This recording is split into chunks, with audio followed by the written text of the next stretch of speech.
Welcome to Wisdom on Wednesday.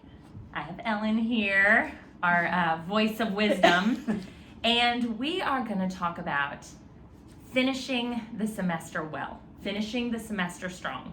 Y'all, we know it's hard. I mean, we have had Christmas, we had winter break, we had spring break, and it is very easy to say, I'm kind of done. Yeah. I mean, who, especially if you have a younger kid that you are still co-teaching, who woke up yesterday morning and thought, I don't really want to do it today?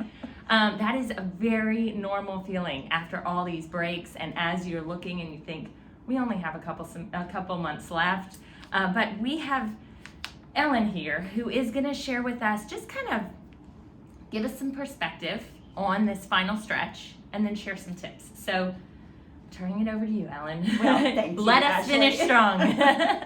And boy, can I relate. Yesterday morning was after a spring break and travel back to the grind of those home days. And I did not wake up in the mood to want to get into everything, but had to remind myself in even preparing for this little brief video, the importance of really finishing strong and holding it all together through the end of the year. You know, we have 9 weeks left.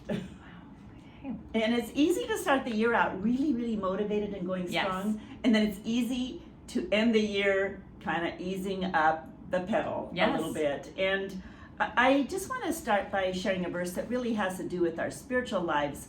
But our lives really are a series of kind of races that we're doing. And many of you know the verse in Hebrews 12:1 that says, throw off everything that hinders and the sin which so easily entangles, and run with perseverance a race marked for us. And I think about that often in the things that we do and how the quality of our life and in our really even how we flourish has to do with how we manage those mini races.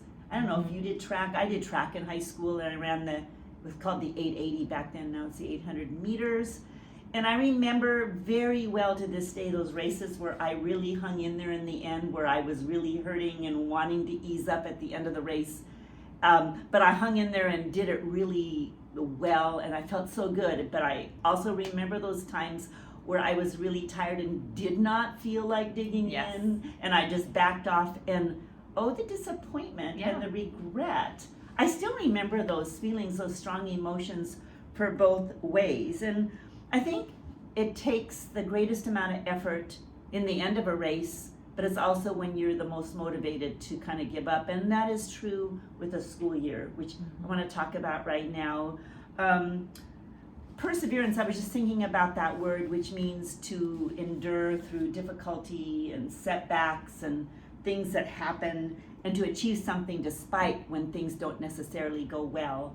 And I think we have to look at what are those things that get in the way of persevering.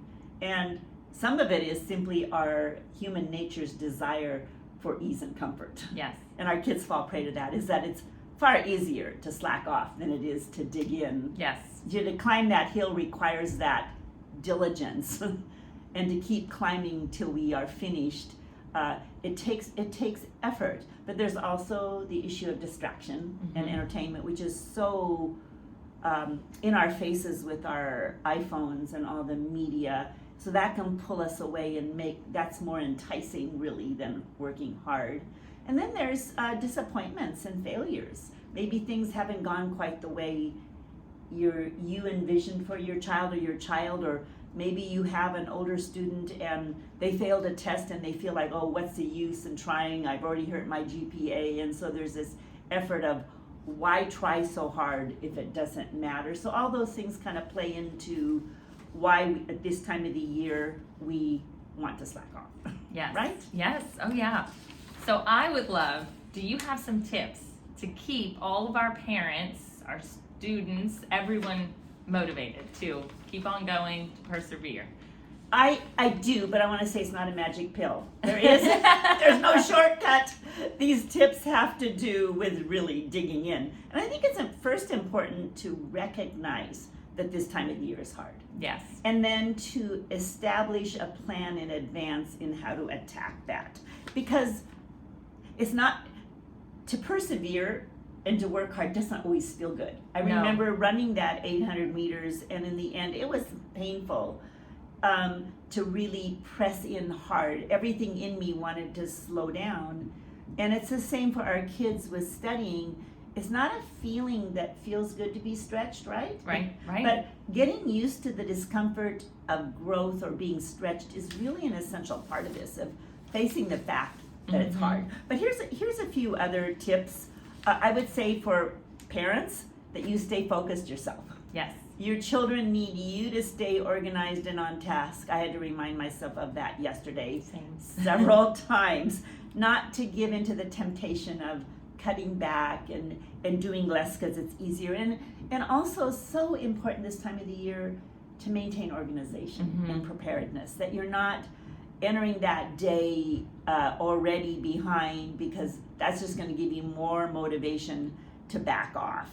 And for your students too, this is a time of the year to remind them to write down their list of to-dos, especially as they get older and they're facing finals, and to stay organized with their study habits. I always remind my grandkids this time of the year of the goals they set. We set goals at the beginning of the year, we reset them at the start of this semester, and reminding them of the goals that they set for themselves and what they need to reach those. And if you haven't done any goal setting with your children, this is not a bad time to do that. It's not too late. It's not too late. Set those goals and say, what do you want to accomplish by the end of the year, and how are you going to get there? And so teaching them that, and to also kind of focus on the end. It's coming sooner than we know. So what is it to finish strong? What does that require today? What does it mean in your classes in math and in writing and all the things you're doing? What does it mean to finish well? One of the things that's easy to do this time of the year, I don't know about you, but it's easy to want to procrastinate.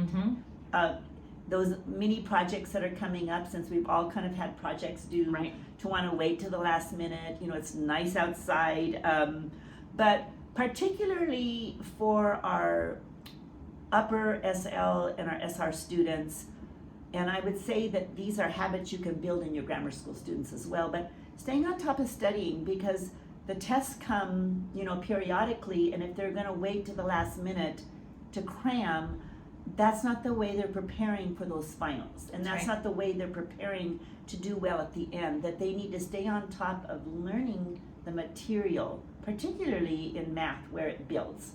That they're not just kind of putting it off because they don't have a test this week. That they're reminding themselves to, it's kind of like running a race. You're pacing, it's technique, but you're also, working toward that finished piece. I would say also, I want to take my grandkids outside and do more school outside. Give them breaks, give them fun breaks, knowing they're tired, right? That's Right? I think the only other tips, and these aren't really easy tips, are they? They're No. things that you just have to do.